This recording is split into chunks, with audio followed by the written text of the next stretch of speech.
Shalom Bapak Ibu Saudara yang dikasihi Tuhan.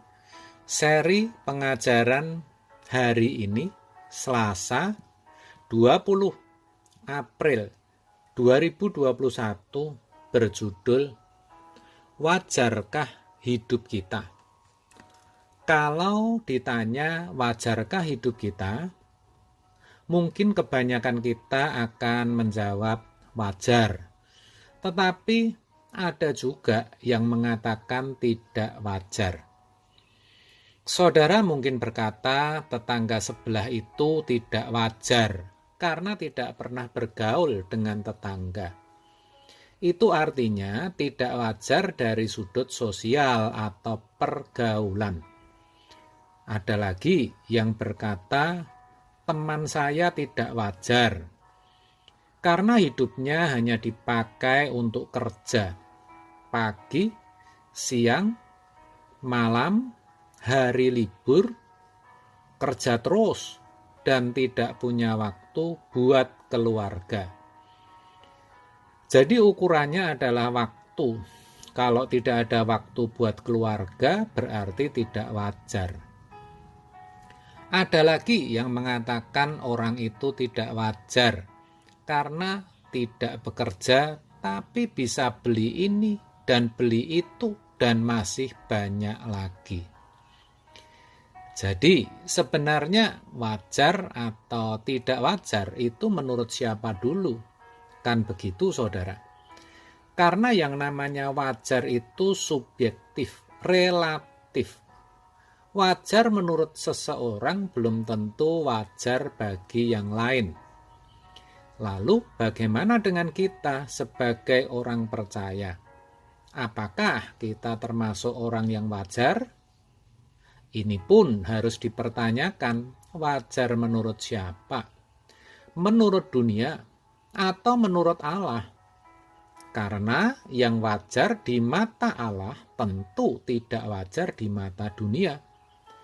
Kalau wajar menurut dunia, tentu tidak wajar menurut Allah. Lah, sekarang wajar menurut Allah itu seperti apa? Kita baca terlebih dahulu 1 Korintus 6 ayat 19 sampai 20. Atau tidak tahukah kamu bahwa tubuhmu adalah bait Roh Kudus yang diam di dalam kamu? Roh Kudus yang kamu peroleh dari Allah, dan bahwa kamu bukan milik kamu sendiri, sebab kamu telah dibeli, dan harganya telah lunas dibayar. Karena itu, muliakanlah Allah dengan tubuhmu. Itulah standar Allah. Kita sudah dibeli, dan harganya sudah lunas dibayar. Kita sudah tidak berhak lagi atas hidup kita dan semua yang melekat dalam diri kita, apapun itu, baik itu uang, kekayaan, kedudukan, pangkat, jabatan, kehormatan, nilai diri, dan sebagainya. Semua milik Tuhan. Kita tidak boleh membanggakan diri karena bisa memperoleh itu semua. Kita tidak boleh sombong. Kita tidak boleh menyalahgunakan, artinya memakai untuk kepentingan kita. Semua harus dalam komando Tuhan. Semua harus untuk kepentingan Tuhan dan memuliakan Dia. Kita harus menyadari bahwa kita adalah hamba. Seorang hamba itu harus taat kepada tuan atau majikannya. Dalam hal ini adalah Tuhan sendiri, majikannya. Kita tidak boleh memiliki keinginan, hasrat, atau ambisi apapun juga, kecuali keinginan kita hanyalah melakukan kehendak Sang Tuan, yaitu Bapa di surga. Kita tidak boleh punya kepentingan apapun kecuali menyelesaikan pekerjaannya.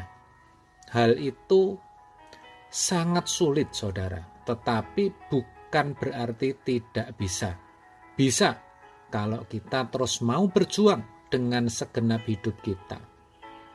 Nah, kalau hidup kita seperti apa yang Tuhan kehendaki, seperti yang sudah dijelaskan di atas, maka bisa dikatakan kita wajar menurut Allah. Sebaliknya, ketika kita tidak menyadari bahwa kita sudah dibeli dan harganya sudah lunas dibayar, kita pasti hidup suka-suka karena kita merasa berhak atas hidup kita. Kita akan punya banyak agenda dalam hidup ini, banyak keinginan, ambisi, cita-cita, perjuangan, yang kesemuanya itu untuk memuaskan hawa nafsu kita. Yang terpenting dalam hidup kita adalah kalau kita bisa sekolah dan dapat gelar, setelah itu bisa kerja, sukses, berkeluarga, bisa punya rumah, ada garasi kolam renang, punya motor, mobil, perhiasan, jam mewah, tas branded. Lalu kalau punya anak-anaknya bisa sekolah ke luar negeri, bisa jalan-jalan ke luar negeri, dan kalau itu sudah didapat, ingin punya usaha lain lagi, ingin punya rumah di tempat wisata. Kalau sudah dapat, pengen punya mobil yang lebih bagus. Terus, dan tidak ada habisnya. Tahu-tahu, sadar bahwa rambutnya telah putih, giginya mulai lepas, kulitnya semakin keriput. Tetapi semua itu wajar menurut dunia. Karena memang itulah yang ditawarkan oleh dunia. Dalam 1 Yohanes 2 ayat 16 dikatakan, sebab semua yang ada di dalam dunia, yaitu keinginan daging dan keinginan mata, serta keangkuhan hidup, bukanlah berasal dari Bapa, melainkan dari dunia. Jadi kalau kita masih menuruti keinginan daging, keinginan mata, dan keangkuhan hidup, pasti kita wajar di mata dunia. Karena tanpa sadar, kita sudah dimiliki oleh dunia. Tetapi jelas dikatakan itu semua bukan berasal dari Bapa. Maka pastilah kita tidak wajar di mata Tuhan. Saudara mungkin berkata, tapi Pak, itu kan ekstrim namanya. Saya kan tidak seperti itu. Saya tidak punya ambisi seperti itu. Saya kerja seperti orang lain bekerja. Bahkan saya juga hidupnya tidak kaya-kaya amat. Hidup saya biasa-biasa saja. Dan saya kan juga ke gereja. Oh iya, saya juga tidak menghakimi saudara. Dan memang wajar menurut Tuhan atau menurut dunia, itu tidak mudah dibahasakan dengan kata-kata. Tapi kita sendiri yang tahu karena kita merasakan.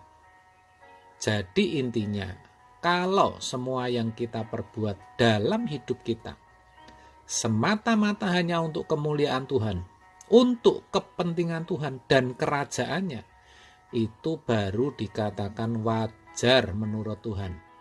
Di luar itu, meskipun hanya ada sedikit kepentingan untuk diri kita, itu sudah tidak bisa dikatakan wajar lagi menurut Tuhan. Oleh sebab itu, saya hanya mengajak setiap kita memeriksa diri kita masing-masing. Apakah kita masih hidup dalam kewajaran anak dunia atau sudah hidup sesuai kehendak Allah? Kalau kita serius memperkarakan, Roh Kudus pasti akan menolong. Amin. Tuhan memberkati.